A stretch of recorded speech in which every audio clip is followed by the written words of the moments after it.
Welcome to Electric Renewable System Integrator. Today we are going to discuss about the VAV terminal box controllers, okay, of Siemens, which has application code 6624. So basically we used to refer this terminal box controllers as a application specific controllers also. If you are going to work as a building management system technician or engineer, building automation control system engineer or a technician, okay, you should know about these controllers, okay. And before entering into the topic, today we are going to discuss many things about what is this VAV, okay, where can we see this terminal box controllers, okay, how it looks like, okay, what this application works, okay, how we need to wire and install it, and what are the things as a BMS or a BACS technician or engineer we should know in this Siemens controllers. So before entering into the topic, I want to make a clarity that why we are going to study about this controller.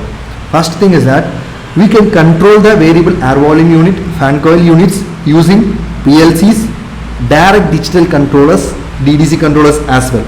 But when you compare with the cost, okay, these are the field panels, okay, if you try to use PLCs everywhere, it is pretty costly. And if you go for DDCs in all the places also, it is little costly. So when you compare the cost wise, it is pretty less when compared to PLCs and DDC controllers. So that's why we're preferring it. And one more advantage of this terminal box controller, that is application specific controller, is that based on our application requirement, we can choose a controller. So if you're going to do only airflow, there's a controller for it. If you're going to perform only heating, there's a controller for it. If you're going to perform airflow as well as heating together, then this is a controller that we are going to discuss today. So it has so much similar coincidence with the application 2024 also, but 2024 is the older version and the latest updated is the 6624 application. So what is a VAV? VAV is nothing but a variable air volume system which varies the airflow at constant temperature. And what are the advantage of using this variable air volume units? So we can do the precise temperature control, we can reduce the compressor wear and tear, and we can reduce the energy consumption, and we can reduce the noise pollution created by these fans. Passive dehumidification also we can do in addition. So as we told earlier, wherever the heat ventilation system is established inside the buildings, like metro stations, multi-storage buildings, malls, airports, shipyards, in all those places you can see these application specific, that is terminal box controllers, okay. It might be present on the field side, okay, and they will be connected to the server through these backnet routers, okay.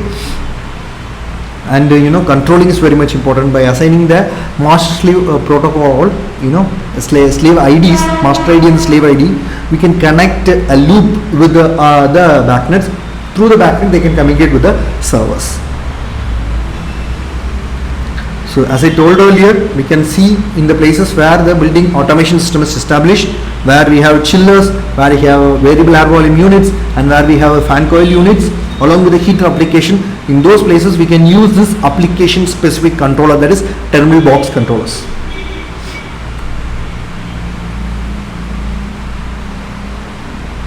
So as we told earlier, we can perform a reheat operation either by modulating the damper actuators, by supplying the hot water. There's another option by using the thyristor boxes, that is heater boxes. So these heater boxes will looks like this. Using this we can perform different stages of electric heat operation, that is first stage and second stage, everything we can do. Apart from it, in the VAVs we have the sensors, okay, flow sensors to measure the airflow. And this is how this controller looks like. See, in all these controllers we have a 24 volt AC supply, and in order to establish the floor level network communication we have the communication terminals, and in order to connect all the digital outputs we have a terminals, and in order to connect any sort of feedbacks we have a analog input provisions, and in order to monitor any digital inputs, relay contacts, we have a digital inputs. And if you want to perform any modulating operations, that is 4 to 20 milliamps or 0 to 10 volt operation, we have analog output option as well, okay. And these are the thermosters normally we use to connect with this RTS ports. So this is a simple basic diagram of this controller. We have air velocity sensor ports to connect our air velocity sensor tubes, and if you want to mount these controllers inside our control panel. We have this mounting holes and the mounting rails. As we told earlier, in order to connect the room temperature sensor or a HMI port, we have RTS, and in order to connect all the input and output, we have a terminals here. In order to establish the communication, we have a floor level network connections, and in order to do the power wiring, we have a power termination. So this is a pretty clear thing, where in the hot terminal we can connect the phase, and in the cold terminal we can connect the neutral, and plus and minus connections we need to connect it properly in this communication ports properly. Okay, if you go for LED indications, if any of the digital output is energized, the LED will be glowing. So using that we can able to identify the particular digital output is energized. And if you are transmitting any information from the controller to the field devices, the TX will be enabled. And if you are receiving information from the field to the controller, the RX LED will be glowing. And basic sanity test is there. It will show whether the device is functioning properly or not. It means that in the BST LED, it will be on and off for a second, so that we can, like a heartbeat pulses, it will be on and off, so that we can easily able to identify that the controller is functioning properly. And these are the dimensions. Okay, if you are planning to install these controllers inside any electrical panel, then we should be aware of its dimensions. So these are dimensions in inches, and this is the physical connections, air velocity sensor connections. And if you are planning to connect your VAV, planning to run your VAV in a fully occupied mode continuously, in such places you can connect these auto0 modules. Okay, this is the application VAV 2024 application connections. See here, we have a 24 volt supply connection, and we are commanding the modulating damper through the digital outputs, and stage 1, stage 2, stage 3 connections we have for D0, 3, 4 and 5. We can we can command the fan contactors as well, and we have a RTS port to connect the room temperature sensors. Okay, and these are the tubing connections which we are connecting with our air velocity sensors. Okay, this is the wiring diagram of 2024 connection. Same like a 2024, it's an advanced version 6624, but rest of the application is going to be the same. Here also we have a 24 volt AC supply, we have a floor level network, and we are commanding the modulating damper actuators in order to control the supply air damper, and we have an air velocity sensor. These tubes are getting connected here, and we have a 3-stage heating operations. We can command them with the digital D0, 3, 4 and 5 outputs, and we have a fan conductor output control as well. And in order to monitor the room temperature, we have a room temperature connection provisions. And these are the wiring terminals. See here, power supply, communication wiring, damper actuator connection, stage 1, stage 2, stage 3 connections, fan connection, and the room temperature sensor connection. Okay, and we have optional digital input and analog input connections as well. And this is how the basic connections we are going to make. So 24 volt AC supply is required. So whatever we have using this step down transformer, we are converting them into 24 volt AC.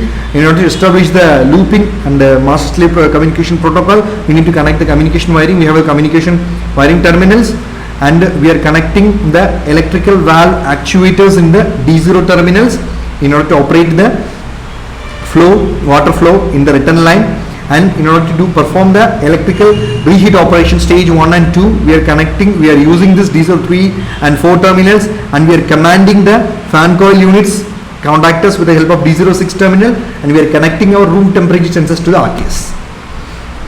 This is the basic connection to the DDC controllers. So we already discussed about the auto0 module. So this is how it looks like. And if you are going to perform any if you're going to use your VAV continuously in the occupancy mode, then you can go for this auto0 module. And this is the basic graphics of the fan coil units. So this is a typical sample. I don't mean that you should create like this.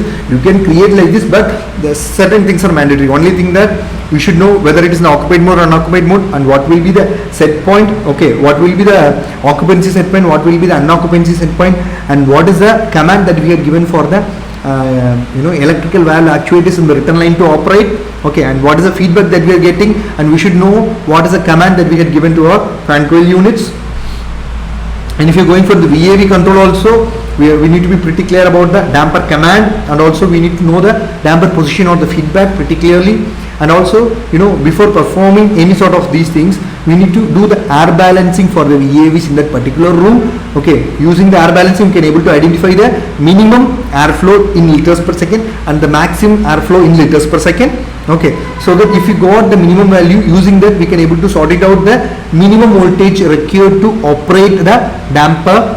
Okay, and also if you know the maximum airflow in liters per second, then we can able to identify the maximum voltage required. That it can be range from 0 to 10 volt, it can be in between any of these ranges, but if you know pretty clear about the minimum and the maximum airflow ranges, then we can sort it out the minimum voltage required to command the damper actuator and the maximum voltage required to command the damper actuator. And also we need to show the heater command signals as well. Okay, apart from it, we need to know the occupancy status and we need to show the set points, occupied and non-occupancy set point. Even for the cooling also we have a set point, and even for heating operation also we have the set points.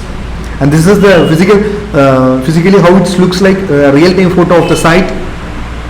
And if you go for an example, we can put design a sequence for airflow alone. Okay, using the heating loop ports 0. If it is a 0, then the flow set point will be 0. If it is 25%, the flow will be 50%. If the heating loop port is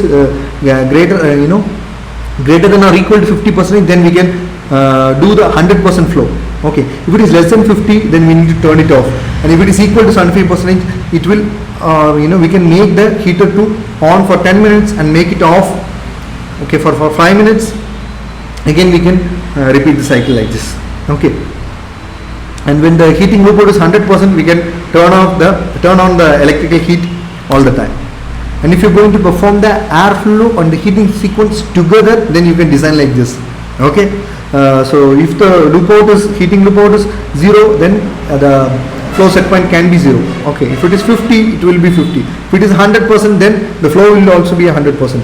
And if you're going to 0, then the electrical heater will be off. And if you're going for a 50%, then you can make an option like this. For every 10 minutes, the electrical heat will be on, and for 5 minutes off, and again 5 minutes, like this. The cycle can be repeated. And if you're going to perform an airflow sequence first and you're going to do overlap the heating again, means then you can do the design like this. Reheat will start at 25% and it will end at the 100%. Okay. And there's one more example we can do. Here the airflow will remain constant, fixed one, and the heat will be the modulating one. Okay, this is how the sequence is going to be. The minimum will be flow will be 170 CFM and the maximum will be 1000 CFM.